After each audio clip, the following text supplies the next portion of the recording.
Tu l'as sûrement remarqué, mais un Français et un Belge à la même table, et au bout de 10 minutes, ils se disputent. Pas violemment, pas méchamment, mais ça part, toujours, sur les frites, sur le foot, sur les accents, ou sur la bonne façon de dire 70. Mais pourquoi? Pourquoi cette manie de se chercher, de se titiller, de se provoquer? Est-ce un jeu, un héritage, une maladie nationale? Aujourd'hui, on plonge dans ce mystère bien de chez nous.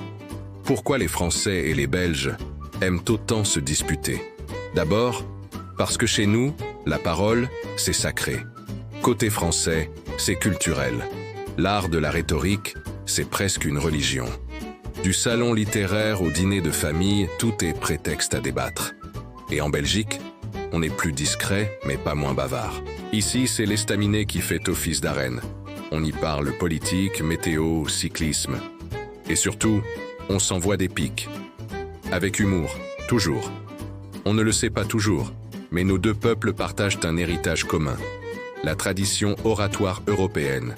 Depuis les Gaulois jusqu'aux philosophes des Lumières, on a cultivé le goût du mot bien placé, de la phrase qui claque, de la réplique qui pique. Et puis, il y a un endroit sacré, un temple de la dispute pacifique, le bistrot parisien, l'estaminet wallon, un comptoir, un demi, une discussion, et bam, ça monte. Attends, t'as osé dire que les frites viennent de France? Franchement, le foot belge, c'est une blague. Au moins, nous, on a Victor Hugo. Et nous, Magritte, alors? Dans ces lieux, la dispute est une danse. Ça chambre, ça rit, ça hausse le ton parfois, mais toujours avec une tape sur l'épaule à la fin. Et souvent, une tournée générale. Il faut dire qu'on a une arme spéciale, l'humour. En Belgique, la vanne, c'est un art. En France, la répartie, c'est une fierté. Et quand les deux s'affrontent, ça donne des dialogues croustillants. Le français veut convaincre. Le belge veut faire rire. C'est le duel entre la rhétorique et la moquerie. Mais dans les deux cas, le but est le même. Marquer un point. Et pourquoi on aime tant marquer des points? Parce qu'on n'est pas bête. On est même très critique, très analytique. On aime réfléchir, contredire, prouver qu'on a raison. Et parfois, on prolonge une dispute non pas pour le sujet, mais juste pour le plaisir d'avoir le dernier mot. Tu connais, non? Et ce goût pour la joute verbale, il est aussi alimenté par un autre acteur, les médias. Allume la télé, les plateaux débordent d'invités qui s'interrompent, s'emportent, s'enflamment. Va sur les réseaux. Chaque poste devient une arène. Tout le monde veut réagir, répondre, dénoncer. Et pourquoi? Parce que la dispute, ça attire.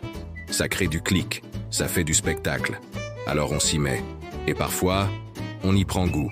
Mais attention, on ne se dispute pas tous de la même manière. Le français, c'est la théâtralité, le mot fort, l'argument brillant. Le belge, c'est la vanne sèche, l'ironie tranquille, la petite pique bien placée. L'un veut briller, l'autre veut faire mouche. L'un dit « tu comprends rien ». L'autre répond « mais t'es con ou quoi ?» avec un sourire. C'est un vieux couple, un duo comique, une fratrie qui s'adore autant qu'elle s'engueule. Et dans le fond, qu'est-ce que ça dit de nous? Qu'on est vivant, qu'on refuse la pensée unique, qu'on préfère le débat au silence, qu'on préfère la dispute à l'indifférence. Parce que oui, parfois, se disputer, c'est aimer. C'est et dire à l'autre « Tu comptes assez pour que je ouvre ma gueule ». Et ça, c'est peut-être la plus belle des preuves d'amitié.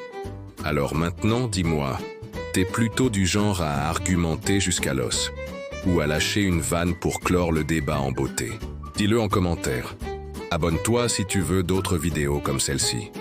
Et surtout, n'oublie pas, se disputer, c'est pas grave. Tant qu'on trinque à la fin.